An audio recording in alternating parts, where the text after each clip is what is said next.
Bismillahirrahmanirrahim. Assalamu alaikum wa rahmatullahi wa barakatuh, my dear respected sisters. I would like to welcome you all on behalf of IslamHood to today's event. We hope that this event will be of some benefit, and I make dua that Allah subhanahu wa ta'ala showers His blessings upon this gathering, inshallah. So for those of you who don't know, this is the 6th session in the monthly series for sisters called the Tarbiya Program. If you'd like to listen to the previous recordings, you can find them on our YouTube channel called IslamHood UK. Also, I'd like to take this opportunity to thank our beloved teacher for taking the time out today to share her wisdom and her knowledge with us. May Allah bless her. Really, we should make the most out of opportunities like this, because having this regular contact with our teacher is truly a blessing in itself. So, without further ado, I'd like to hand over to the respected Ustadha, inshallah. Jazakumullahu khairan. May Allah bless these sisters who are, mashallah, doing so much to help us and to assist us and to organize these events. May Allah bless them, accept from them, and may we be able to assist them as well. Yes, so, alhamdulillah. So, inshallah, we will start, inshallah.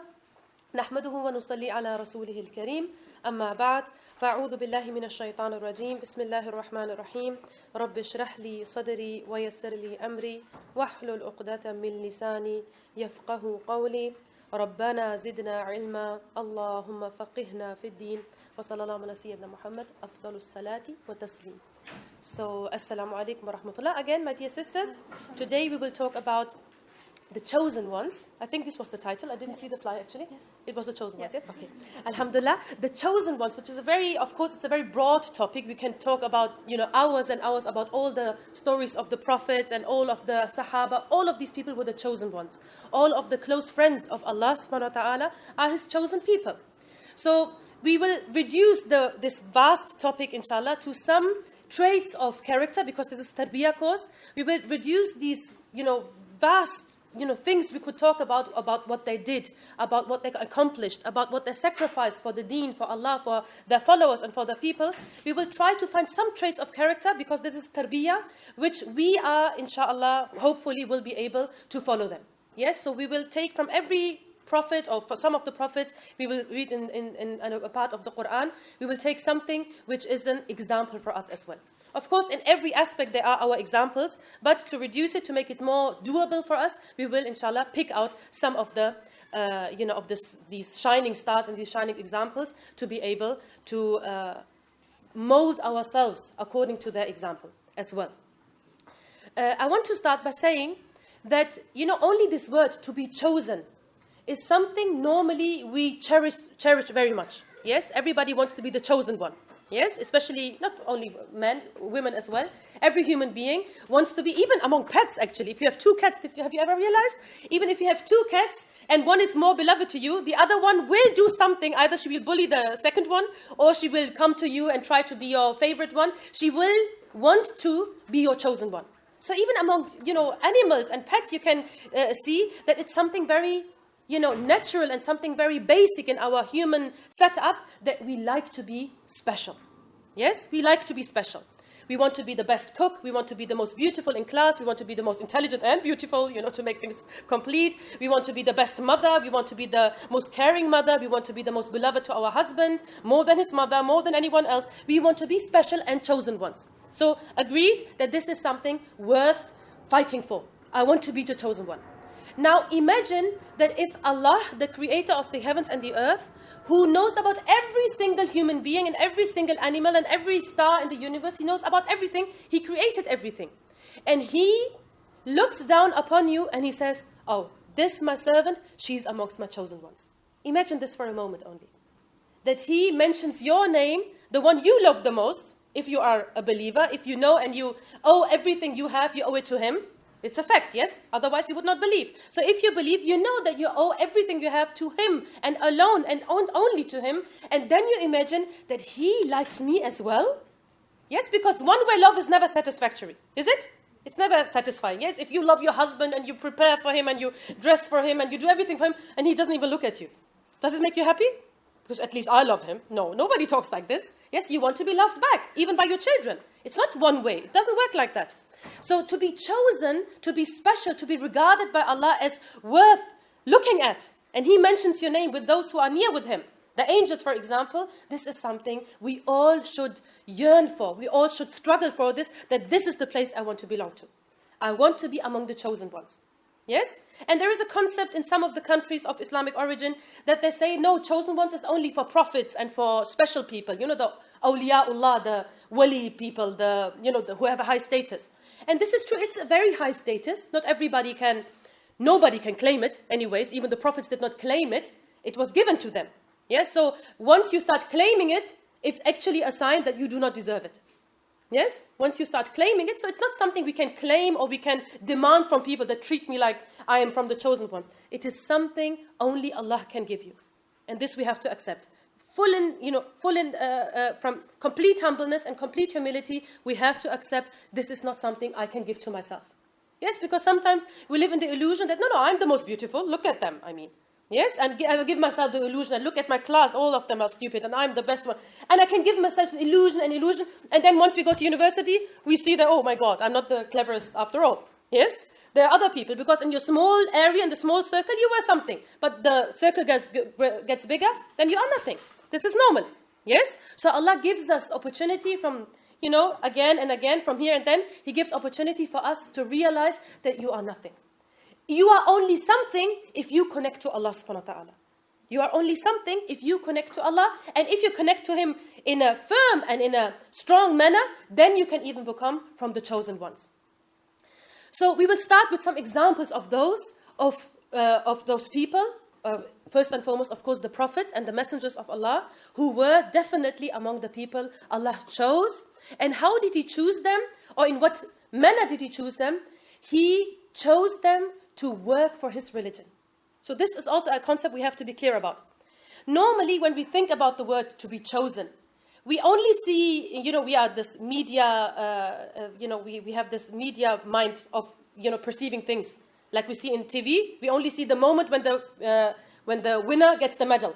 Yes? We don't see the training before, and we don't see the hard struggle and also training after the medal getting. Yes, we don't see these things because in TV they don't show us this. Only the red carpet moment is shown to us. And we say, wow, this is something. I want to walk there as well. And everybody's looking at you. Everybody is so amazed by you. This is only one small segment of a whole long line of struggle.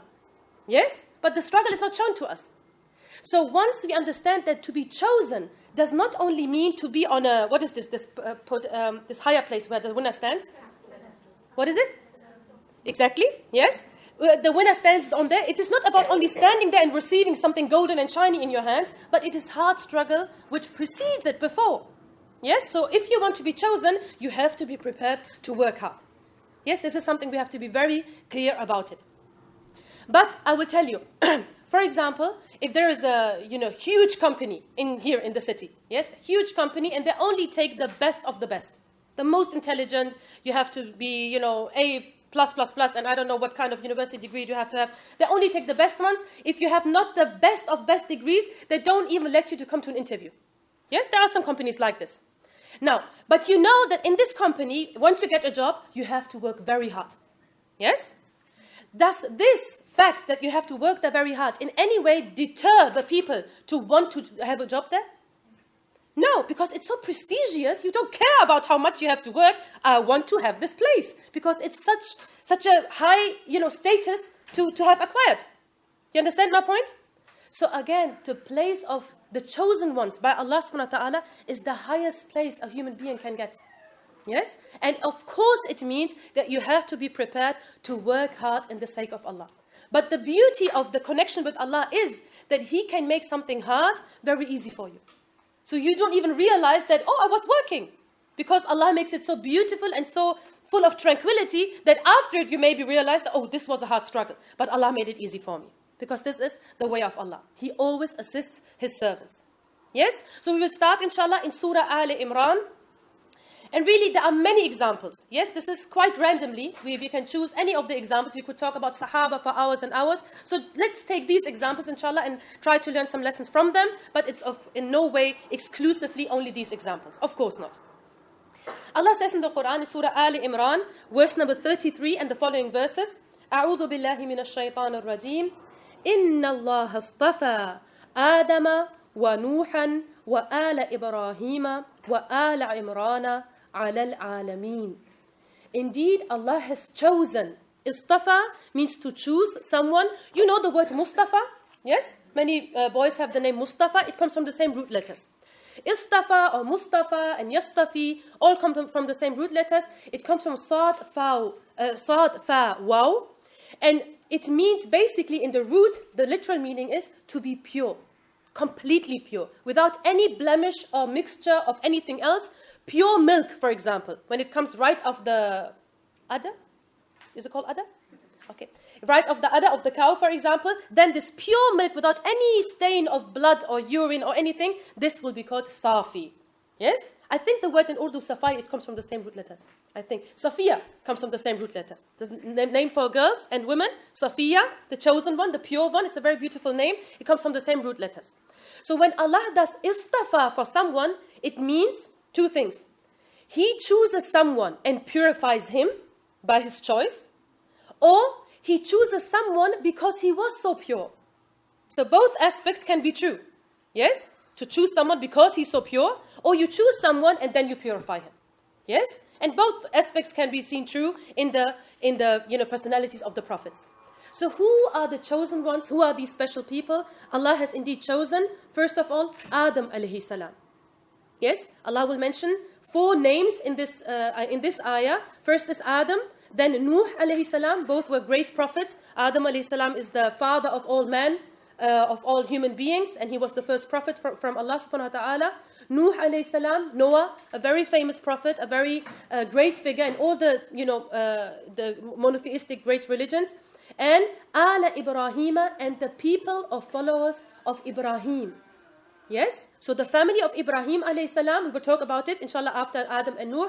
And also Ala Imrana, the family of followers of Imran. Yes? So these are the 4 names mentioned. And after this in the next ayah, again, other people will be mentioned as well. So first Adam alayhi salam. Of course now the story of Adam alayhi salam is very long, and we could talk about how he was created and what was his first word and how was he special from the angels, what Allah gave him and everything. But I want to focus on something very particular which is mentioned in the Quran about Adam alayhi salam, which makes him special. Yes? Because we are trying to find out what did they do that Allah looked at them and said, chosen one.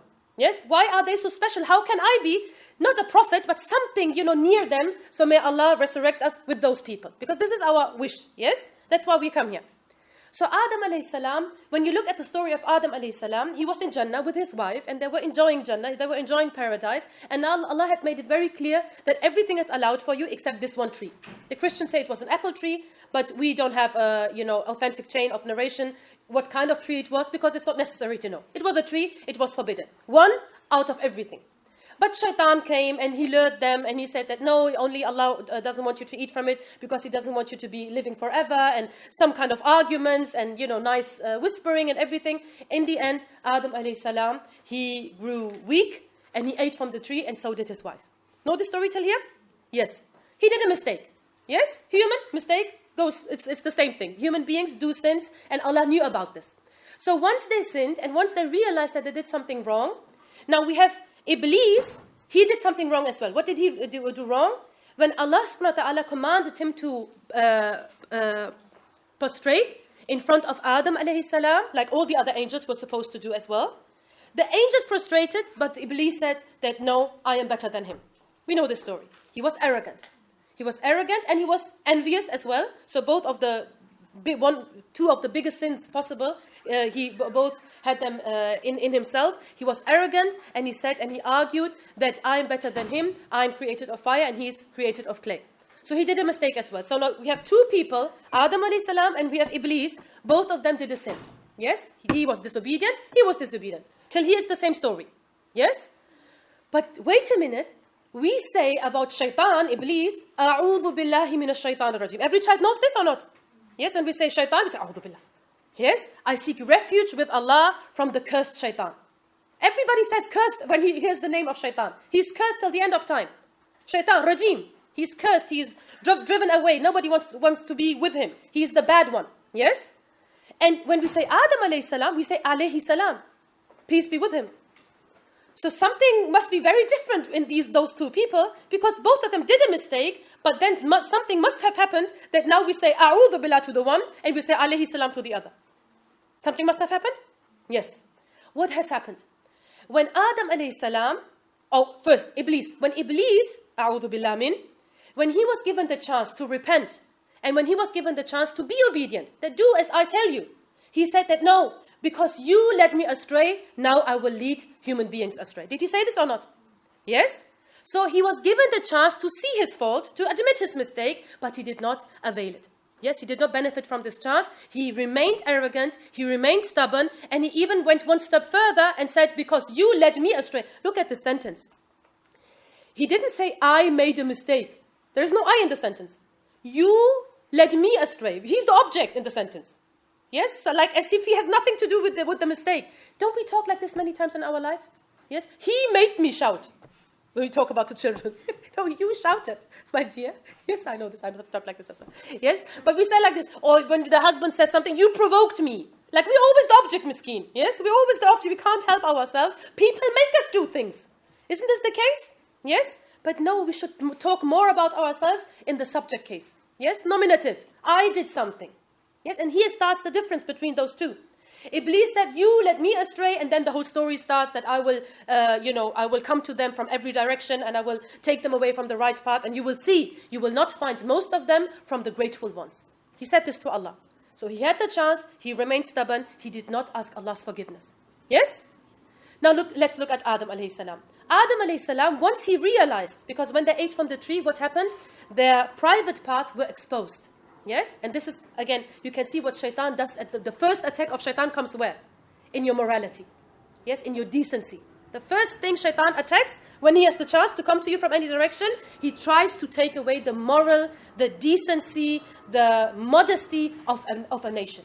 Yes, this is like a clear sign that shaitan is mingling with them. Shaitan is, with those people. Yes? So their private parts were exposed, and he realized that I did something wrong. And so did his wife. It's the same for both. And what did they say? They said, رَبَّنَا ظَلَمْنَا أَنفُسَنَا وَإِن لَمْ تَغْفِرْ لَنَا وَتَرْحَمْنَا لَنَكُونَنَّ مِنَ الْخَاسِرِينَ. Oh our Lord, look at them. Oh our Lord. So most humbly, with utmost humility, we have wronged ourselves. We have wronged ourselves. No explanation. Shaitan came, and we were not even thinking about this tree, but then he came and he said this and he said this, so we couldn't help it, but we had to take. Nothing like this. No excuse given. No, what is this if you give excuses like a child? Yes, you understand my point. No excuses, no reasons given that this was the reason or this was the reason. Straight and forward, we wronged ourselves. And if you do not forgive us and if you are not merciful to us, then we are from the losers. That every mercy and goodness now has to come from you. Even if I admit my mistake, I cannot be proud and say, at least I said sorry. Yes, like the children do sometimes, and we even do it sometimes. I said sorry, what's your problem now? Yes, not like this. No, you have to forgive me, otherwise I will be lost. Look at this humility and this truthfulness, because the greatest truthfulness is if you are truthful to yourself. Isn't it? May Allah make us truthful to ourselves and our children truthful to themselves and our generation till Yawm al-Qiyamah. Yes, the greatest truthfulness is not to find the faults in others. Then we are truthful. Yes, we go with the, what is this? Magnifying glass. Yes, we find everything. In the other person, we find everything. Nothing is beyond our, reach. But within ourselves, we overlook so many things. So many issues within ourselves. Yes?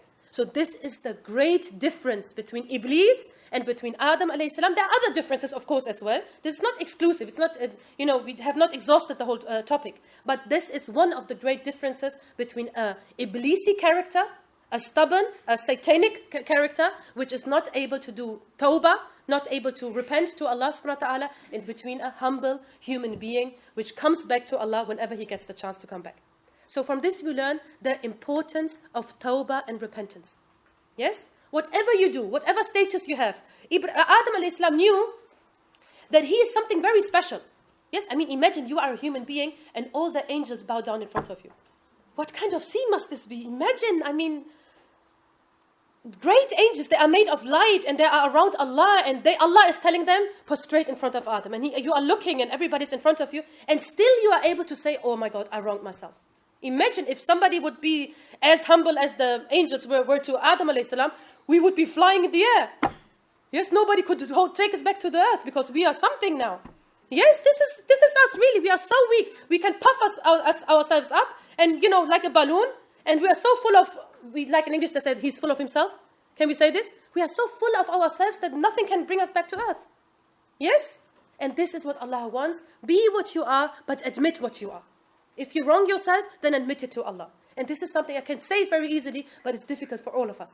Yes? Especially, now you say, no, I do regularly tawbah. But imagine to admit your mistake in front of your husband, in front of your parents when you are grown up. Yes, you did a mistake and they warned you for many years, don't do this, don't study this, don't make this. And then in the end, you know they were right, and then you have to admit it in front of them. It's easy or not? It's very difficult. Yes, I can see your faces. It's very difficult. Even to think about it is difficult. Yes? So this is something precious. He's the chosen one. Why? Because he admitted when the time when the chance was given to him. To admit, to repent, and to have the firm resolve not to repeat it again. This is what we call tawbah. Yes, to repent to Allah subhanahu wa ta'ala. This is only one of the few things which are very special about Adam alayhi salam. Then we have Nuh alayhi salam. Allah mentions him in this ayah. We have chosen Nuh alayhi salam. He was one of the great prophets of Allah subhanahu wa ta'ala. And of course about him also there are very many special things about Nuh alayhi salam. One thing actually which comes now to my mind, I hadn't prepared it, but one thing is also very special. If you remember the story of Nuh alayhi salam, which is in the Quran, when the flood actually comes. Yes, the flood actually comes and all of the believers are on the ship. And,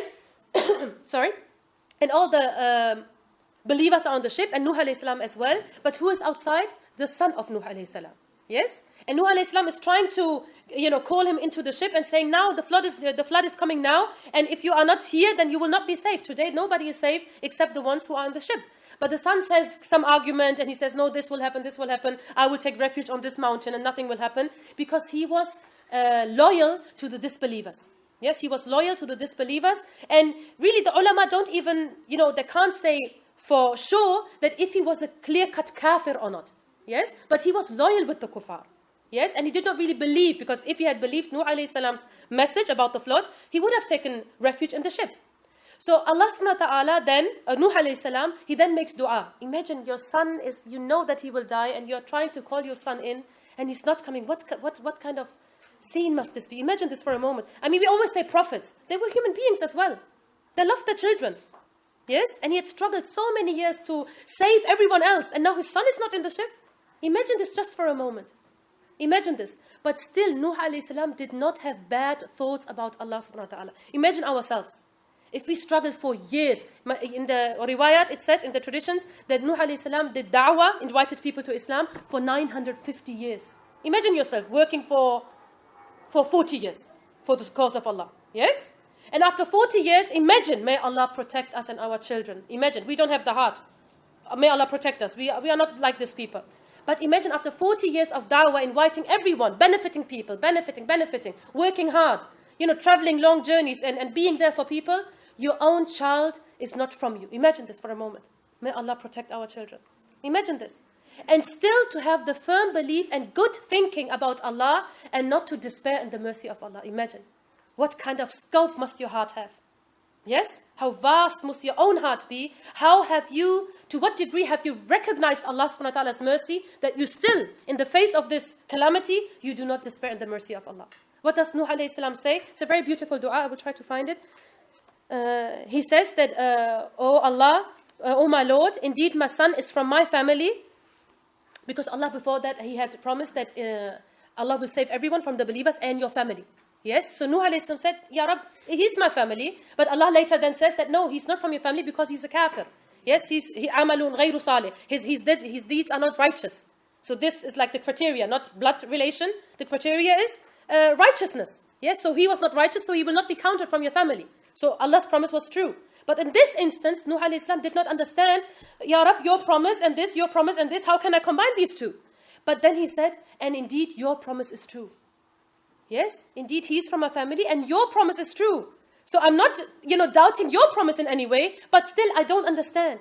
Imagine not to doubt in Allah and what He has promised you, even in the face of the greatest calamities. Yes, these are special people. These are special people. Yes? To be firm like a rock, even though around you, literally, everywhere there is a storm. Literally, in the case of Nuh alayhi salam. Yes, it's a very beautiful dua. Just give me 1 minute. I want to find it in, I will give it to you. Where Nuh alayhi salam speaks to Allah.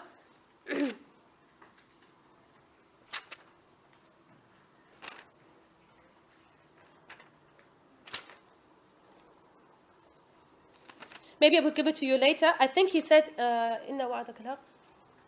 And indeed, you are the most wise of all the wise. Or he said, indeed, you are the most... I will find it for you later, inshallah. Yes, the point is, he still kept making dua to Allah. Yes, even though he saw that, obviously, my dua has not been heard fully in this case, because my son is not on the ship, but still he kept making dua with the utmost hope and trust in Allah subhanahu wa ta'ala. Even though he was seeing that it's not according to my wishes. Yes, but he was accepting it, and even though it was difficult, he did not despair in the mercy of Allah. Special people.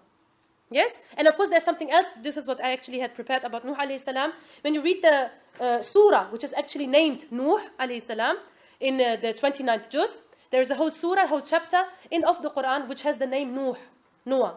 And there you can read in very great detail that how he struggled and how he worked hard to convey the message of Allah to his people. Not 1 year, not 2 years, not one speech and 2 speeches, 10-year speeches. For 950 years he is supposed to have worked for the sake of Allah, inviting people. And then he says to Allah, "Oh Allah, I worked in every manner. I invited them secretly and openly, publicly. I invited them singularly, individually, and I invited them as a community, like all of them together. I invited them and I talked to them in every possible manner a human being can convey a message. But still, most of them, they will not believe." Imagine this for a moment, that you work so hard, and you know, in the end, you know that if Allah wanted, all of them would accept Iman. Yes, you know this. But still, they are not accepting Iman. But this does not make you doubt in the mercy of Allah for yourself. Yes, but you keep working, and you keep doing, and you never cease doing what Allah has commanded you. Yes, even, look, when we, for example, if you keep coming to class for 3 years, yes? And you work very hard. Yes, you work very hard and you did your utmost and you try to learn, you do your studies. Not like you people who don't study. I mean people who study. No, stop, bad joke. Okay, you really do your studies and you learn and you do. But still, because something is, you are so preoccupied with other things, or, you are slow in learning, there is some issue. After 2 years, still you are at beginning level. Yes? How many of us have the ability and the, what is this? If you are very consequent, yes? If the consequence and the hard work and the uprightness to still be going on. Yes? Because most of the times, what we tend to do, we want immediate results. Don't we? Yes, we want immediate results. Okay, I work hard, no problem. But I work hard till then. And if I don't see a result then, yes, then, I will just go back on the way I came. Yes, this is most of the times, but here we have prophets, in example of Nuh alayhi salam, who had merely a result. Yes, some people believed with him. The majority of his people, after 950 years, imagine this for a moment. We say when we invite someone 2 times to the talk, a cousin or a sister or someone, and she doesn't respond, we say, I invited her, let her be. Yes? We say, I gave her a chance. If she doesn't come, if she doesn't want to come, let her be. We just leave people as if there are nothing. Yes, we leave people, we abandon people. In the worst cases, we abandon people as if we were always on the straight path. Really, sometimes it's so arrogant how we think and how we deal with other people. We forget the times when we were nothing. And if people had abandoned us when we were nothing, then we would still be nothing. True or not? Yes, we would still be nothing. But we abandon people because now we are truth owners.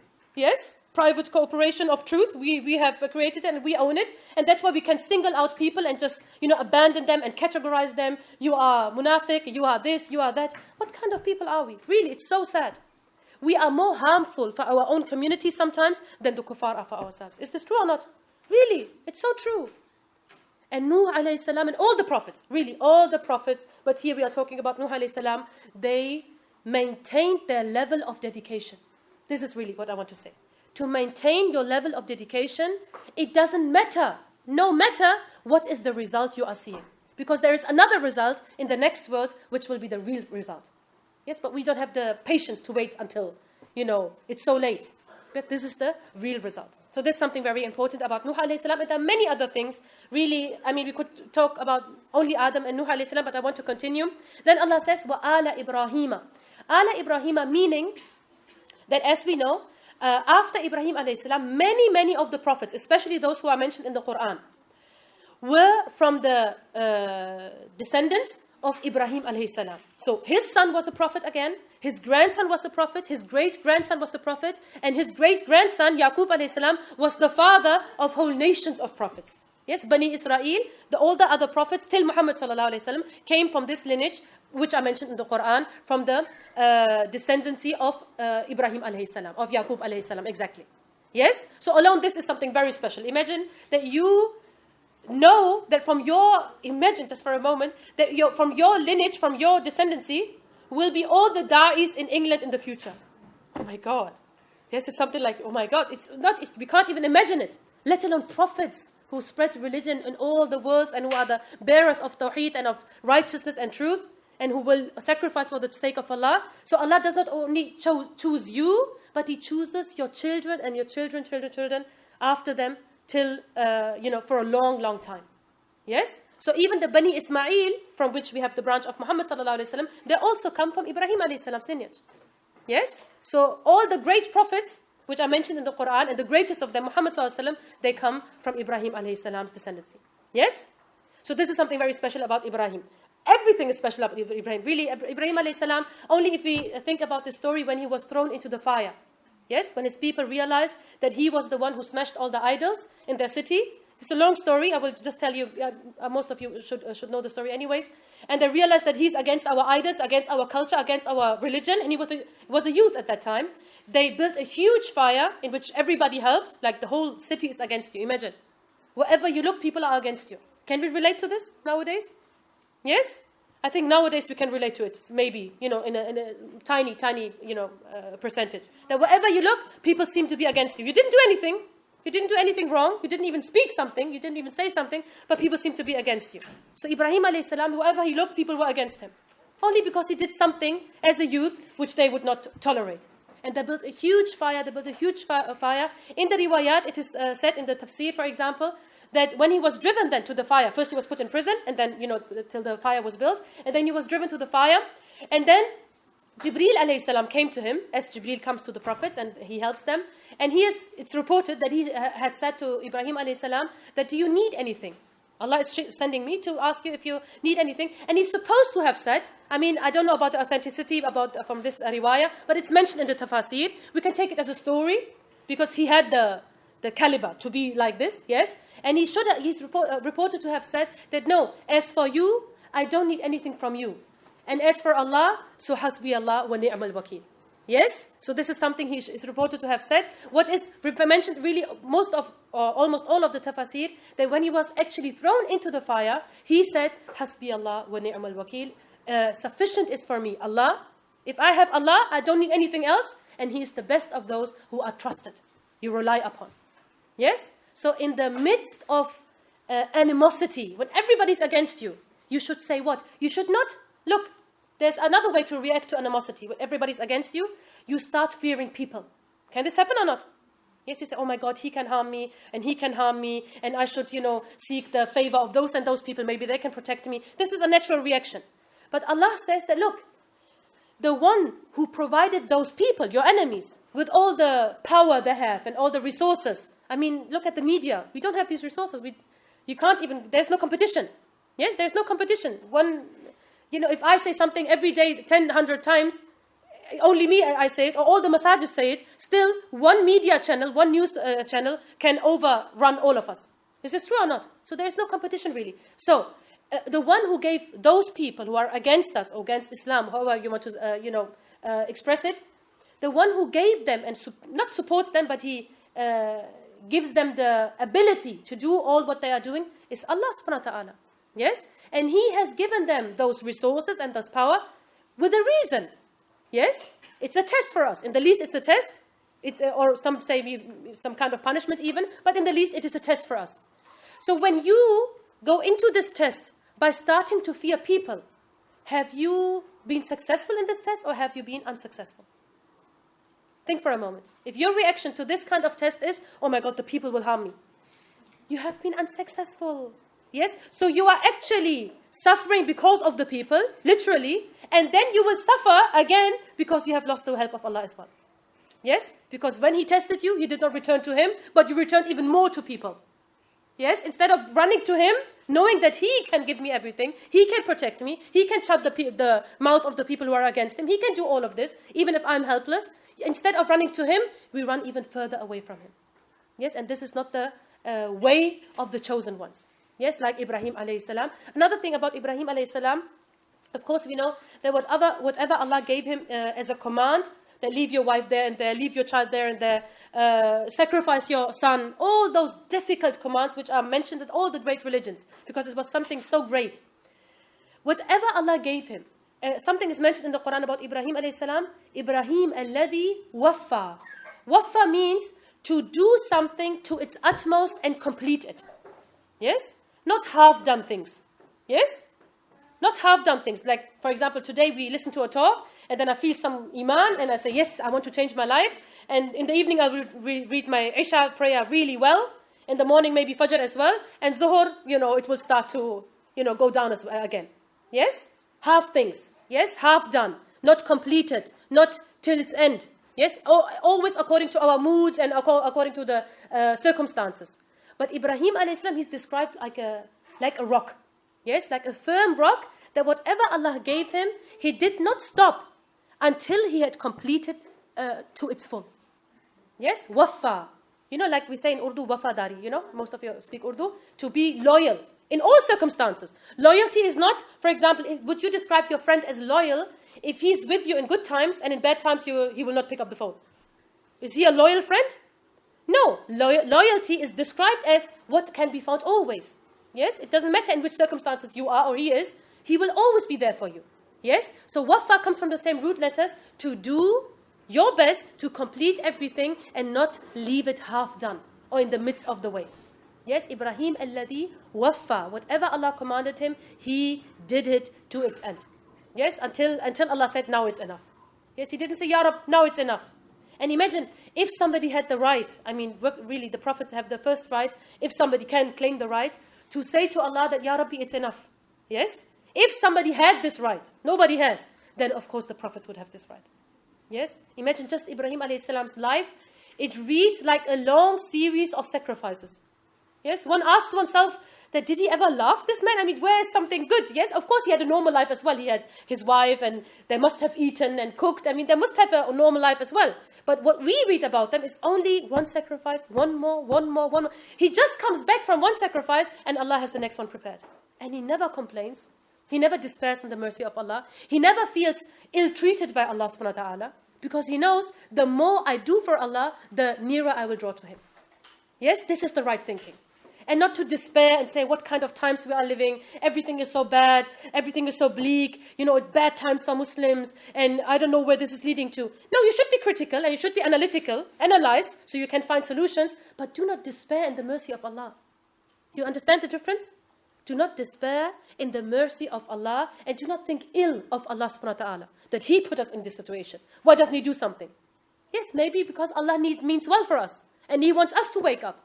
Because He knows that if we die in this state, it is worse for us. Maybe He knows better than us. Yes? And maybe when we return to Allah, we would say, Ya Rabbi, I thank You for those years I suffered some hardship, because now I see the worth of them. Now I see how heavy they are in my scale. Yes? And maybe we will have some kind of remorse that why didn't give Allah me some more kind of hardship. Now I see, the heaviness, the weight of these things.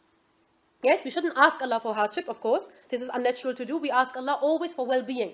Was'alullah al-afiyah. Ask Allah for afiyah. Yes? But when it comes, then be steadfast. And don't whine and complain like a child. Yes? And don't think ever ill and in a bad way about Allah subhanahu wa ta'ala. Like Ibrahim alayhi salam. And now, this is most beautiful about Ibrahim alayhi salam and all the prophets. You know the story in Surah Al-Baqarah where it's described that he and his son Ismail, they built the Kaaba. Yes? They literally built it up. It was built before them, but then it was through the flood and everything, it was down on its foundations, and they raised the foundations again. Yes? So this was their job. So they did not build any mosque. I mean, to build any mosque is also a very virtuous task. Yes, to build any mosque, we feel very, blessed if we have the opportunity to take part in the building of a mosque. They are not building any mosque. They are building the mosque. Yes, the central piece of holy place of all the Muslims to come. Of all the Muslims to come. Till the day of judgment, people will keep coming and do Hajj and Umrah till the end of time. Yes or not? And Ibrahim knew this because Allah subhanahu wa ta'ala said, proclaim in the people and announce that they should come on every riding beast and through every passage to come and perform Umrah and Hajj. He knew this. Yes? Allah had informed him that this is a very special house. Now, let's look. Ibrahim alayhi salam has a son. He's already old enough to help him build a building. Yes? So we can know from this that all the sufferings we read about Ibrahim alayhi salam, he had suffered already. Yes, he had already proven to Allah that, look, I really do everything for you. He had proven it already. Yes? So Allah gives him this great job. While building the Kaaba, imagine, only to be able to touch the Kaaba is for us, really, it's a blessing. To build it. Yes? And we know, for example, if you build a masjid, yes, you give money for building the masjid. For example, you build 1 square meter in the masjid. Yes? Then everybody who comes there and prays in this square meter till, 20, 50 years, how long this masjid will stand, you will get a reward for this as well. We know the sadaqah jariyah. Yes, it's a running sadaqah. Yes, even if you die, you will keep getting reward because you built this place. You participated. You know about this. So this means basically that Ibrahim alayhi salam is getting ajr and reward for every Muslim since that time who is coming to the Kaaba and performing worship. I mean, this is unimaginable. The number, we can't even multiply it in our heads. Yes?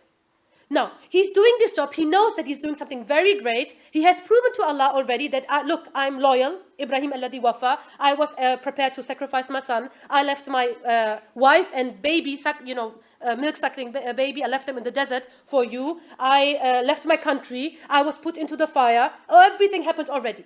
Yes? I discovered Tawheed when nobody around me was muwahid. Nobody around me believed in you, but I, believed in you, even though nobody was there. This is everything Ibrahim did. Now look at them. When they are building the Kaaba, what are they saying? رَبَّنَا تَقَبَّلْ مِنَّا. O our Lord, please accept from us. What? If we were so special like he was, would you bother and would you worry about the fact that are your deeds accepted or not? We don't even think about these things. We say, no, I prayed, of course it's accepted. Why shouldn't it? Yes, we are so self-assured and we are so sure about ourselves that we don't even have the worry in our minds that maybe it is not qualitative enough and maybe Allah will not accept it. Ibrahim alayhi salam, having done everything what he has done, being so near to Allah subhanahu wa ta'ala, being the sole spreader of Tawheed in this time, for the whole Arabian Peninsula and Sham, the Levant, everywhere. He and his family. And he is worrying and asking Allah, Allah, please accept from us. Unimaginable. He and his son. Innaka anta samiyul alim. So, with other words, we are trying our best, and if you accept from us, then this is your grace and your bounty. He is still admitting that if Allah accepts your deeds, then it is His grace, not your work. Yes? Because then we think, no, I worked so hard and I did so much, now it should be accepted, as if it is our right. It's still not our right. Like in Tafsir it says, there's a famous riwayah that one of the people, in the Tafsir it's related, it's a good story to explain, that on the Day of Judgment somebody will be brought forth who did worship Allah throughout his life. He was on a mountain and he only worshipped Allah. He only came down from the mountain to eat from a tree and to relieve himself, and this was the 2 things he did. It's a story, yes?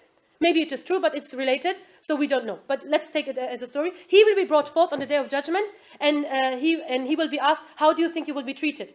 And he will say, oh Allah, I worshipped you throughout day and night. I did nothing else, only to eat and relieve myself. So, I should be granted paradise. What else? He didn't say it in this way, but he meant by saying that, worship, so paradise. And Allah said that let's put all your worship in one scale, and on the other scale of the balance, we put one eyesight. The eyesight, the power of seeing of one eye only. And the one eye will outweigh all the good deeds. You see the point of the story? The power, the ability to see. Who made you able to worship Allah? Who made you able to look at trees and say, Subhanallah? Who gave you the ability? You could be a rock, seeing nothing. Yes? And also in another riwayah, Allah is supposed to have said in this story that no, the tree which grew there and you came down to eat from it, it was from me. Yes? Who provided you, who gave you the strength and ability to stand in worship. Can everybody stand in worship? Are the hospitals not full of people who can't even stand and they're not conscious, they can't do anything? Yes. So to be able, like Dawood alayhi salam is supposed to have said, that, oh Allah, how should I thank you if every gratitude I show you is also a favor from you? You understand the saying? Like every time you say, Alhamdulillah, your tongue said something, your brain, controls the tongue, otherwise you would have said something else. Like people with Alzheimer or something, they say something, they mean something else. Yes, there are many diseases when there is no control between brain and tongue, you utter something else. Yes? The ability to feel and sense that this is a rahmah. Where comes this all from? It's all from Allah. So only to say and realize, Alhamdulillah, it's a favor from Allah. So how can you ever claim to have done enough for Allah subhanahu wa ta'ala? And this is what the prophets understood. Ibrahim alayhi salam's great example, and this is why they are the chosen ones. Many other reasons, of course, but this is what we see in this particular, example. وَآلَ إِمْرَانَ عَلَى الْعَالَمِينَ. Of course, there are many other things to say about Ibrahim alayhi salam, but I want to continue with Ala Imran. Imran was a man from the offsprings of Ibrahim alayhi salam. He was from the children of Israel, and he was of the, not descendants, what is the other way around? Ancestors. He was of the ancestors of Isa alayhi salam and his family. Yes? So Imran and his family, then we have Maryam alayhi salam, Isa alayhi salam, Yahya, they all come from Ali Imran. Okay? So they are still a branch of Bani Israel, but Allah chose to mention them separately. Yes, imagine that you did something so great. You suffered, you sacrificed, you were so upright that Allah chose to put your name in a book, in the speech of Allah, which will remain for all times being. It's not only to the Day of Judgment. We know the Quran is the speech of Allah, and it will remain even beyond the Day of Judgment, because it's from Allah. Allah is eternal. Yes, so your name is mentioned that, oh, these are the chosen ones. Forget all the lists of this dunya. Yes, Olympic and I don't know, whatever, university and competitions. Forget all these things. Do you know who won the scientific competition of Oxford and Cambridge in year 1888? No, we don't know. And even many scientists don't know who are from the field. Yes, because it's such a long time ago and who cares? Now it's important. It's very short-lived. All the accomplishments of this world are very short to be enjoyed. Yes? And this is an accomplishment, Ala Imran. I mean, they are part of Ali Ibrahim. Allah could have said Ala Ibrahim, it's already said. But He says no. Separately, Ala Imran, they are chosen one as well. La ilaha illallah. Yes, so who are Ala Imran? We will read in the next ayah. Allah Himself gives as an example, إِذْ قَالَتْ إِمْرَأَةُ عِمْرَانَ. When the wife of Imran, so this is the wife of Imran, she said, Rabbi, O my Lord, إِنِّي نَظَرْتُ لَكَ مَا فِي بَطَنِي مُحَرَّرًا. I have indeed, I swore an oath to give to you what is inside my womb, and I will set it free. Yes? So, one after the other. First, she is the wife of Imran alayhi salam. Yes? She's the wife of a man in whose family lineage there were always prophets. Yes? So they knew that, some way or the other, Zakaria alayhi salam was already in their family. It was at the time of Zakaria alayhi salam. And they knew that sooner or later there will be a new prophet from our family. Yes? She was apparently at this time, in tafsir it's very clear, she was a widow. Yes, that's why she's making the decision. Otherwise she would, the husband would do it, or at least together. She's alone, she is a widow, and she is pregnant. So alone this fact is already very traumatic. Yes, Allah protect all the sisters in the world. Imagine all the people in the world. Imagine you are pregnant, and you are waiting for your child to be born from your husband and from you, and your husband dies. May Allah protect all our husbands. Yes, imagine. Only this fact is so traumatic.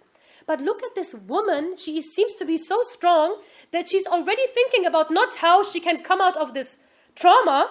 Our du'as would be, Ya Rab, give me sabr, Ya Rab, naturally, yes? Allah, please give me sabr, give me provision. So many problems await you if you are a widow. In these societies, it's completely patriarchal societies. Yes, in the olden times, in the ancient times, these were man-driven societies. In a good sense, they took responsibility, they took care of the women. So she's alone. She must have had so many problems. Provision, loneliness, being a widow, single mother, so many problems. What is she saying? Oh Allah, I swear an oath, when this child is born, I will set it free for you. What? what kind of strength must she have? What does it mean if she says, muharraran, I would set it free for you? This meant in these times that I will, because she was assuming she will have a son. Yes? And in these times, it was possible to give your son, when he's, of age, like a child at least, not a baby anymore. When he's a child, you give your son to the temple, like we give to the mosque, yes? So you give it to the temple, and the shuyukh and the people of the temple, they take care of the child, and the child grows up in worship and in study of the religious texts. Yes? So you kind of, devoting your child as for being like a monk. But it's not a monk. Yes? It's not related to marriage or not. This is not the issue here. Here, you devote your child to grow up in worship. Yes? So she's saying that, I will have... Now imagine, just step back for 1 minute. Imagine you are a widow, yes? You already have nothing, no one else. Yes? You already don't have anyone else. And now you're waiting for your child. And normally, when you lose someone and then you have a baby, all the love goes into this baby. Yes, because there's no one else. You get overprotective and you get because, this is my only thing I have now. But she is so devoted to Allah subhanahu wa ta'ala, and she wants so much the best for this child as well, because she knows in the end, we both will suffer, child without mother and mother without child. But in the end, what do I mean with end?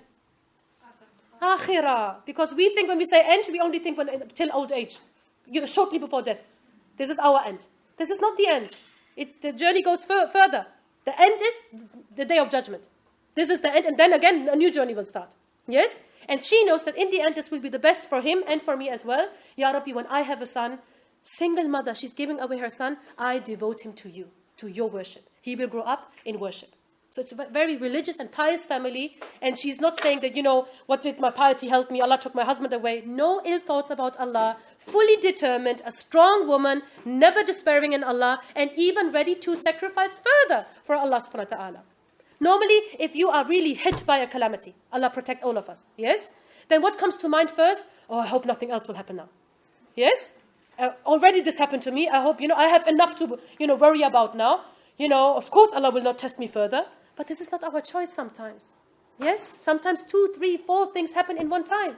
Because Allah seems to think about you that you are strong enough to cope with these things.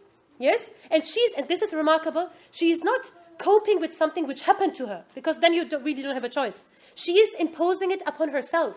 That I want to give my child. Yes? I want to give my child because I want him to grow up in worship devoted to you. Yes? So don't misunderstand it, because nowadays for us we are very protective for our children and we are very, but even here in English older times, it was very prestigious to give your child to a good school in very early age. Yes? Because it was understood that this is the best for the child. Best according to their criteria. So yes, this is from society to society, it can be very different. That's something I cannot give my child and I organize for him that he gets it from somewhere else is actually a favor for my child, and it's not a hard-heartedness. Yes? Because we might misunderstand it. إِنِّي نَذَرْتُ لَكَ مَا فِي بَطَنِ مُحَرَّرًا. And again, look at what she says. فَتَقَبَّلْ مِنِّي. Please accept from me. Can you imagine? You are giving your child. We would celebrate ourselves so much. Sorry to be so blunt today. Yes? But we would celebrate and, give ourselves hugs and, what is this? We give ourselves so many because, look at you. What did you do today? MashaAllah, you are so strong. Yes, we will talk to ourselves. We will look at you. Nobody else is doing this. You are a widow and still you are giving your child. Remarkable. Yes, but she's saying, no. Maybe Allah will not accept it. Taqabbal minni. Please accept from me. Because look, the servant of Allah, from the chosen ones at least, he always knows that whatever you do for Allah, Allah has always done more for you. Yeah, you will always be indebted to Allah no matter what you do. Yes? There's nothing you could possibly do which would make your favors to Allah and His favors upon you in any way equal. Never. It cannot happen. Yes? And because they knew Allah, they knew as well that whatever I do, I have to hope that Allah accepts it. And not boast about what I have done. فَتَقَبَّلْ مِنِّي إِنَّكَ أَنْتَ السَّمِيعُ الْعَلِيمُ. Indeed, you are all hearing and all knowledgeable. فَلَمَّا وَضَعَتْهَا. Then when she had delivered the child. وَضَعَتْهَا. Her. The baby born was a woman, was a girl. A baby girl was born. قَالَتْ رَبِّي إِنِّي وَضَعَتُهَا أُنْثَى. Oh my Lord, I have delivered a baby girl. Because she was expecting a baby boy. Because only boys were given to the temple. Never had it happened that a girl was given to the temple. It was not something people would do. Yes, this was the place for boys. And she said, وَاللَّهُ أَعْلَمُ بِمَا وَضَعَتْ, and Allah knew best what she had delivered. وَلَيْسَ الذَّكَرُ كَالْأُنْثَى, and indeed the male is not like the female. Like normally we say, especially in the Oriental cultures, we say girls are not like boys. Like a little bit, a little bit degrading. Yes. Here Allah says, no, boys are not like girls. That yes, we have delivered a girl, but what this girl will do in future, no boy can do. So beautiful. Yes, what this girl will do, boys cannot do what this girl will do. وَإِنِّي, and then the woman speaks, her speech is quoted again. وَإِنِّي سَمَّيْتُهَا مَرْيَمَ, and indeed I have named her Maryam. So she gives the child also a very good name. Maryam is a Hebrew word which means the servant of Allah. Like we say Abdullah. Yes, so something like this, meaning somebody who worships Allah. It's a very beautiful name. So from this also we can see that what she intended for her child. Yes, not something like from the child, really from the names people give to their children. You can have a whole sociological study. Yes, like there was a time when there was a movie with Kevin Costner. Stuff to name his name in such a talk. Allah forgive me. But there were huge lines of children at that time, like 20 years ago, when there were babies and lines of babies with the name Kevin. You remember the time? No, most of you are too young. Yes, and then there was someone else, and you can see people who are there following. You remember, yes? Where Kevins and Bryans were running all over the place. Yes, until then, later there was a study that teachers tend to treat children not so good, yes, not so well, when they have names like Kevin and Brian, because they tend to come from lower income classes, and the teachers assume that they are not as stupid and bright, not as bright, and they are stupid, and they will be not so well looked after and educated because of their background. Yes, and they would get not good grades in school, and then people started maybe to change. I know from this study. Yes, but from what people name their children, like very flowery names and poetic, and some drama queen in some movie. What do you want your child to become? Yes, the name you name your child is the word the child will hear the most often in his life. Yes, you should make sure it's a good name. You see my point? Yes, because it's like a self-fulfilling prophecy. Yes, if you say hundreds of times, like we say, astaghfirullah, donkey. Yes, you are so stupid. Astaghfirullah. If you say it so many times, then maybe someday he will really think that he's stupid. Yes, it must, maybe it will not happen, but there's a danger that it might happen. Yes, so she gave it a good name. She's a single mother. She does not rely on anyone else. She's not dependent on her husband, and without him she only does stupid things. She is able and strong enough and intelligent enough to give her daughter a good name. وَإِنِّي أُعِيذُهَا, and directly, right away, she makes dua for her child. And I seek refuge for her. Because the baby cannot seek refuge, the baby cannot make dua. I seek refuge for her, for my child, and for her offspring. From whom? From the shaitan, the cursed one. Imagine. You just deliver, you have so many things to worry about. I mean, these times they didn't have nappies at yes, so many things to worry about. I mean, really now. Yes, you're a single mother. Where would the provision come from? How will we look after this girl? And then she wanted to devote the child to the temple. Now it's a girl, another problem. Yes, so many things to look after, but she directly connecting to Allah, protect my child and her offspring from the cursed shaitan. And now look as well. Most of the times we are so overwhelmed by the task of looking after our children, yes, that only making dua for them already occupies us completely. Yes? And if somebody tells us that, your children will be, inshallah, guided, this would be like, alhamdulillah, I have achieved my goal. Yes? How many from amongst us think about the children of our children and worry about them as well? How many amongst us? How many amongst us, we think and ponder that, look, if I don't teach my child this and that, will he be able to be a good Muslim father to his children? Do we think like this? No, we only live in today and tomorrow maybe. Yes, we don't have a long-term thinking anymore. And then we wonder why everything is what is happening. Yes, because we don't worry for our descendants. Why should anybody else worry? Yes? They are doing, the agents of shaitan, they are working to influence children before they're even born.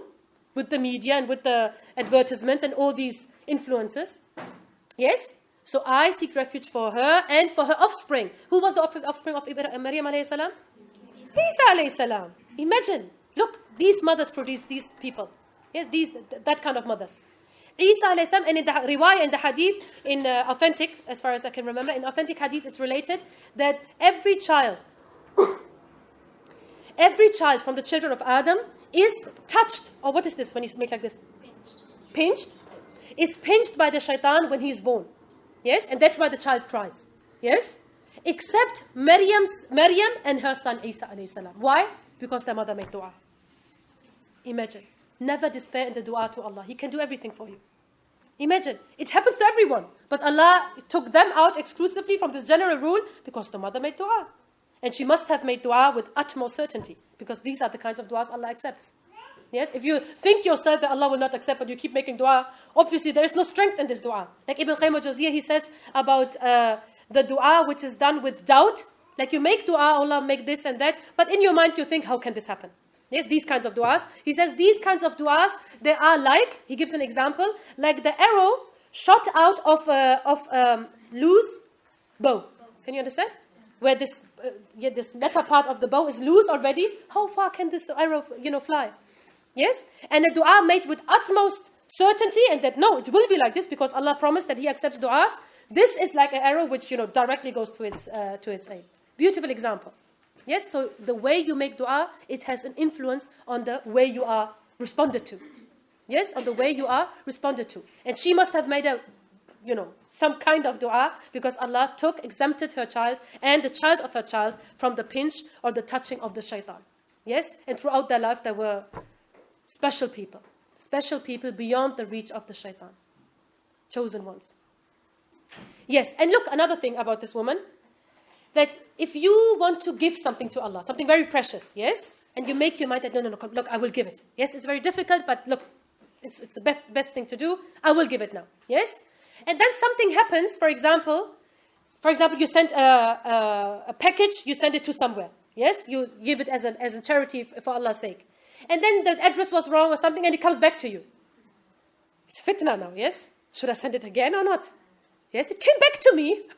Maybe Allah doesn't want me to send it. Yeah, all kinds of whisperings will start, because now you have your precious thing back. Once you were able to, part from it, but second time, but she is so determined. She says, no, I wanted a son, and this one would have devoted to the temple. Now I have a girl, but I'm still determined. I want to devote my child. And she does. She doesn't say that, oh, alhamdulillah, it's a girl, now I can keep her. She doesn't say like this. She says, no, I don't care. Never has a girl been, left at the temple, but I will organize someone who will take care of her. And she gives it to the temple after a certain age. Imagine. And Maryam, alayhi salam, she grows up in the temple. She remains for a huge part of her life. She remains in the temple. فَتَقَبَّلَهَا. Look, these people Allah accepts, and He takes them, because, with these qualities, رَبُّهَا, her Lord accepted her, بِقَبُولٍ حَسَنٍ, in a beautiful manner of acceptance. Look, if you come with this in this manner, then Allah accepts you in this beautiful manner as well. Yes, like Allah says in the Quran, وَهَلْ جَزَاءُ الْإِحْسَانِ إِلَّا الْإِحْسَانِ. Is there any other reward for utmost goodness except utmost goodness? Yes, what you sent forth, you will be treated in the same manner, and better. And better, because what we can do for Allah is nothing compared to what Allah can do for us. Is time over? No. Okay. Yes, فَتَقَبَّلَهَا رَبُّهَا بِقَبُولٍ حَسَنٍ. In a beautiful manner of acceptance, He took her. And how did He organize the life then for this small child, for this girl? وَأَنْبَتَهَا نَبَاتًا حَسَنًا. And Allah ordered for her that she would be brought up in a beautiful upbringing. Look, the mother gives her away. Normally we would say, who can take care like the mother? No one is like the mother. Do we say like this? No one can replace a mother. But Allah says that no. If I want, I can give even better as what her mother would have given to her. أَنْبَتَهَا نَبَاتًا حَسَنًا. And what happened? وَكَفَّلَهَا زَكَرِيَّا. Her guardian became who? Zakaria alayhi salam. A prophet became her guardian. The prophet of the best man in these people. The best and the most pious, the most knowledgeable. He was a prophet of his own right. He became her guardian. Imagine. Like you sent your child to nursery and there is the biggest sheikh of whole England. And you say, oh my God. Imagine, this is like something just to compare.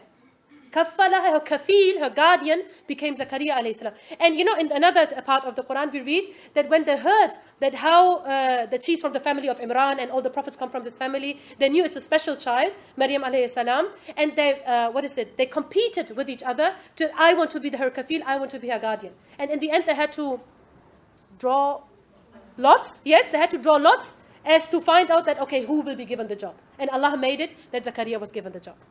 So he became her guardian, because obviously she was a girl, And she was a child as well, so she couldn't be left alone in the temple. So he was the one who would go to her, look if she had enough food, tend to her if she had a problem. He would be with her. Yes? So he, in a way, was the one who brought her up. Yes? A prophetic upbringing for your child because you were so determined to please Allah subhanahu wa ta'ala. Yes? So even when it comes to children, yes, you should be very hardworking mothers and we should be caring mothers and everything is good and fine. But in the end, we have to know that if your child will be righteous, is alone in the hands of Allah subhanahu wa ta'ala. Yes, and in the midst of nowhere, Allah can organize for your child an upbringing which is a prophetic upbringing. If Allah wants, He can give it to your child as well. But your du'as have to be strong. Not like loose arrows. Like weak arrows, they have to be like strong arrows. That, Ya Rab, I want this, and I know you can give it to me. Yes? Like the Prophet ﷺ also said in a hadith, very famous hadith, that every dua is accepted, every prayer is accepted, except when the servant of Allah is hasty. And they said, Ya Rasulullah ﷺ, how is he hasty? What does it mean? How can you be hasty? And he said, when he makes dua, and he keeps doing dua, and then he's not answered immediately, or he does not see it, he does not perceive that he's been answered, and then he says, I make dua, and Allah has not answered me. This statement is being hasty. And in this instance, Allah will not accept his dua anymore. And this comes from shaitan. So never say this again, and let alone to other people. This is the worst thing you can do, to complain about Allah to other people. It's the ugliest thing you could do. To complain about Allah, that I make dua, Allah does not. You're complaining about Allah to His creation. It should be the other way around. You should complain about creation to Allah subhanahu wa ta'ala. Not the other way around. Yes, so this is the moment where your dua is being like, it just falls back on you. Yes, you keep making dua, you trust in Allah, Allah will listen to you. Yes, you just don't stop making dua. بِقَبُولٍ حَسَنٍ, yes, and Zakaria became her guardian. كُلَّمَا دَخَلَ عَلَيْهَا زَكَرِيَّا الْمِحْرَابِ, whenever Zakaria entered her prayer corner in the temple, they made a special corner where, because she was a girl as well, a prayer corner, he found with her rizq, provision. In the tafsir it says that all kinds of fruits and food, nourishment would be with her, even those things which would not be found in the city and they would be out of season. Yes, and he was wondering that where does all of this come from? When he asked her, she said, Allah provides for whomever He wishes without reckoning. Yes, so even as a young girl, she had this firm belief in Allah that He is the provider and He did provide for her. This is the mother of Isa alayhi salam. قال يا مريم أن لك هذا. O Maryam, from where do you have this? She said, هو من عند الله. It is from Allah. إن الله يرزق من يشاء بغير حساب. Indeed, Allah provides for whoever He wishes without reckoning. Yes, and of course the second very important thing about Maryam alayhi salam, which is very up to date for us as well as women, especially in this kind of society, was of course her chastity. Yes, she was a very chaste, a very modest woman. She was very concerned about her modesty, and she was very, very pious. Yes, so to be concerned about your chastity is not something backward or Middle Ages or what, you name it. To be chaste and to be an upright and still strong woman. Yes, who is pious and she's knowledgeable as well. She knows about the scriptures. She knows about the religion. This is something we all should work and yearn for. Yes, so inshallah I will come to an end. Yes, inshallah, jazakumullahu khairan. There are many, many other things, of course. Maybe one small thing, 5 minutes, inshallah. Another thing also I wanted to mention, because this were all about prophets or mothers of prophets. Of course, they are somehow like out of our reach. We say, yes, it's all fine and well. Of course, they were like this, they were chosen ones. But what about normal people like us? Yes? So that's why I want to talk about the Sahaba as well a little bit. Yes, because the Sahaba were the companions of the prophets, and they were normal people. They didn't receive wahi or inspiration in any way. They were not helped with miracles. They had to work and struggle themselves to reach whatever they reached. There's one instance, and I think it's very fitting for our circumstances, because we live in times wherever we look in news, in media, or wherever we try to find information, it's a very evil picture they paint about Islam. Yes? And we have to explain to others. Before we are able to explain to others, we have to be firm in our belief ourselves. And I know that many young sisters and even older sisters, they are starting to doubt their own religion themselves. And they are starting not to be able to enjoy their own religion anymore, let alone be grateful for it. Yes, if you are not enjoying and, tasting the sweetness of what you have, how can you be grateful for it?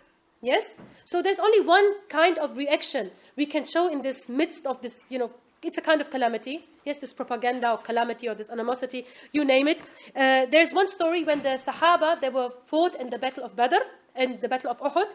and they kind of lost the battle. Not a clear-cut, defeat, but kind of they had many losses to suffer from this defeat.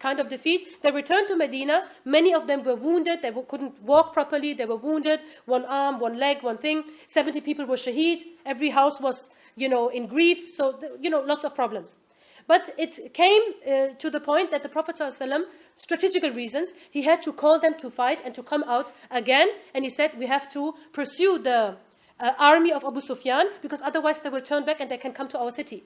So we are still in danger. We have to go out from the city like you are, in your wounded state, in your not being able to walk properly state. We have to go out and meet them again.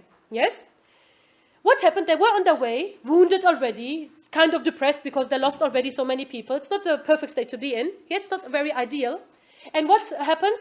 A man comes, and he was the shaitan. He came in the person of somebody. And he came, and he said, they didn't know, go back to Medina, flee as fast as you can, because Abu Sufyan and a huge army has gathered again, a huge army, and all of them are gathering, all people, he said, all of mankind is gathering against you. They are coming together to come and to kill you, all of you, to come and to fight you. Imagine, somebody tells you, we don't have to imagine, just watch CNN.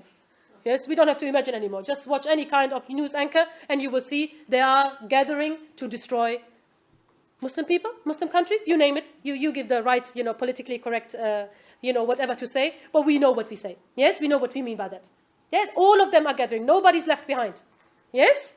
So in the face of such a news, what can a Muslim say? How did the Sahaba react? How did the Sahaba react when they learned that we only have the small, tiny city of Medina? Yes? We just reached here. They were 2-3 years in Medina. It was not like they lived there for, 80 years and this their property. So for some years they had been there. In Medina, there were still mushrikeen. There were still Yahud who were all full of animosity towards the Muslims. So even there was not complete peace. And now the whole army of people is coming to destroy us. And if we are destroyed, there will be no Islam left. Because these were the Muslims. It was not like 2 nations of Muslims, 3 nations. Small community in Medina. And the people is there. The shaitan is coming in human form and saying, go back, flee, be afraid. They are coming to destroy you.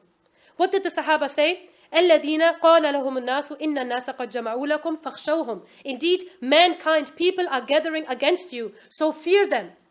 Yes, this is the message. They don't say it in news, but this is what they say in ... Yes, fear them, look at them, they are coming. Yes, فَزَادَهُمْ إِيمَانًا. It increased their iman. Because they knew this is the law of Allah. Allah is testing us. Allah's promise is being true. Allah said, you will be tested. Yes? So it increased the iman of the Sahaba. وَقَالُوا حَسْبُنَ اللَّهُ وَنِعْمَ الْوَكِيلُ. And they said, sufficient for us is Allah, and He is the best of those you rely upon. Isn't He or not? Yes? If you don't think like that, you have to strengthen your iman. Yes? If you think, then how can one, because we think mathematically, we are so rational, we are so modern, we think mathematically. We say 1 can't be as strong as 2. We think like this. Yes? But if the one is the all-powerful and the all-knowing and the all-sufficient and the all-encompassing, and the other ones are all of the creation of Allah and He only is the creator, then this one will suffice against all of the others. Yes? This is the equation. On one side is Allah. And if all, like in the hadith it says, if all human beings and all the jinn, they would come together to harm you, he was speaking to Ibn Abbas, they come all together to harm you in one thing, they will never harm you except Allah has written it for you. This is written, this is the will of Allah we are experiencing. And it's the mercy, I would say even, because people who came before us, they sacrificed a lot more than we are able to sacrifice. And maybe Allah is putting us in some kind of difficulty to make us able to show a little bit, that, Ya Rab, I'm still on this deen, even though there are difficult times. Because in good times, we all are loyal friends. Yes? So we should see it as an opportunity. We should see it as a mercy, kind of mercy. But of course, we should ask Allah for ease and for easier times as well. All of these things have to go hand in hand. Yes? And then I want to end this with the next ayah. فَانْقَلَبُوا. Look, people who react like this. People who react like this. What happened then? The shaitan came, made them afraid, and he went back. And something happened, La ilaha illallah, with the enemy of Islam, Abu Sufyan at that time, and his army, that in the way they thought that, let's not go back. Let's leave them. We have also injuries to suffer and everything. And they went to Mecca and they didn't return back to Medina. Allah changed their mind. Because Allah controls the minds and the hearts of people. Allah allows others to come and to harm you. Because this was written for you. If they hadn't come, you would have suffered an accident or something. But this was written for you. Yes? And then what happened? فَانْقَلَبُوا. And then there was, on the way, because they were outside of Medina, then there was some place of where people came in this particular place to do business. Yes? And they had money with them, so they had the opportunity to do business, and they returned to Medina with huge profit. They went out to fight the possible enemy. He didn't come because they were firm, and they said, no, Allah will help us. He is enough for us to help. What happened? Enemy didn't come. He didn't even return to Medina, and they had opportunity to do business, and they returned with pockets full to Medina. This is فَانْقَلَبُوا بِالنِّعْمَةِ مِنَ اللَّهِ. They returned to Medina with the favor of Allah, وَفَضْلٍ, and the bounty. لَمْ يَمْسَسْهُمْ سُوءٌ. No evil harmed them, no evil touched them. If Allah wants to protect you, He can protect you. If Allah wants to test you, He will definitely test you. Yes? The question is, how do we react? Do we despair? Do we complain about Allah? Do we fear people, as Shaitan was trying to do? Fear people, don't fear Allah, fear people. وَاتَّبَعُوا رِضْوَانَ اللَّهِ. And they followed the pleasure of Allah. وَاللَّهُ ذُو فَضْلٍ عَظِيمٍ. Indeed, Allah is full of great bounty. إِنَّمَا ذَلِكُمُ الشَّيْطَانُ. Indeed, O you people, this was the Shaitan. He was trying to make you afraid from other people, from himself. This is the Shaitan. These are not news speakers, people. These are shayateen, minions. Yes, even if they are not aware of what they are doing, maybe they are really thinking they are, propagating the truth. But they are, in the end, they are minions. And in the end of this chain, the boss of this chain is the Shaitan. We have to realize this. Shaitan is your enemy, so take him as an enemy. Don't take him as a friend. He will never be your friend. Yes? So this was Shaitan. He was making you afraid of his friends. فَلَا تَخَافُوهُمْ وَخَافُونِي. Don't fear them. Fear me. Don't fear them, fear me. In kuntum mu'minin, if then you are believers. So it is a demand of proper belief that you should only fear Allah subhanahu wa ta'ala. Wa akhiru da'wana an alhamdulillahi rabbil alameen. Subhanak Allahumma wa bihamdik. Ashhadu an la ilaha illa ant. Astaghfiruka wa atubu ilayk. Jazakumullahu khairan. My dear sisters, I didn't overdo the time. Yes? No. Alhamdulillah. Jazakallah khair. Thank you very much for your attention and your attendance as well. If you have any questions or remarks to say, then you can ask now, inshallah, or say something if you want to share something. The first one, when in Allah astafa Adam wa Nuhan, was Surah Ali Imran, verse 33 and the following verses. Yes? Surah Ali Imran 33. And then the other part I just read you, they returned to Allah with the favor of Allah, was 137 and the following ayah. The other one. Yes, Surah Al Imran as well. Yes. Jazakumullah khair. Anything else, my dears? Jazakallah khair. Allah bless all of you, all of us. Inshallah, give us many opportunities. Yes, my dear. Yes, in the tafsir it's mentioned that she was supposed to have the name Hanna bint Faqud. Hanna bint Faqud. Yes, in tafsir, in Ibn Kathir, for example, it's mentioned.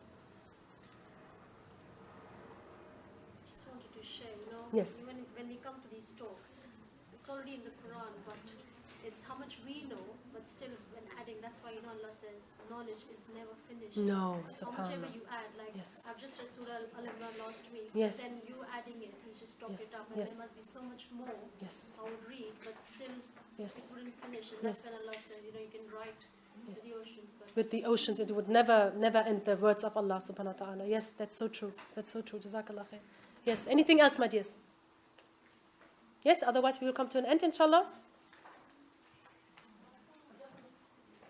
Okay, Jazakumullah khairan then. Have a safe journey home. Inshallah, the sister wants to say something. On behalf of IslamHood, I'd like to thank everybody for attending.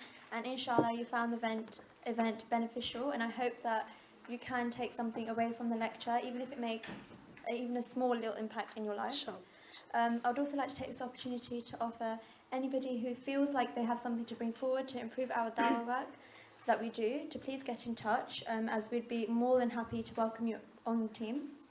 As you all know, our projects are entirely based on your donations, and I thank you all for contributing however much you have done in the past, and please do continue to support our projects so we can better our community. There are donation boxes outside if you want to donate. And also, for those who can commit to setting up a small and manageable direct debit, we have that option available. There are sheets outside on the table, so if you do feel like that is something that you can do, please do leave your contact details on the sheet and we can set that up, inshallah. So moving on to the more exciting things, next week we'll be hosting a charity fundraising dinner for needy orphans worldwide, and inshallah it'll be fun and also beneficial for the orphans. Usually the price is £10, but for today, all of you sisters will be getting the tickets for £5 if you want, for you and your families. So for that £5, it'll be a 3-course meal plus entertainment. So if you are interested, you can contact us today at the desk at the front.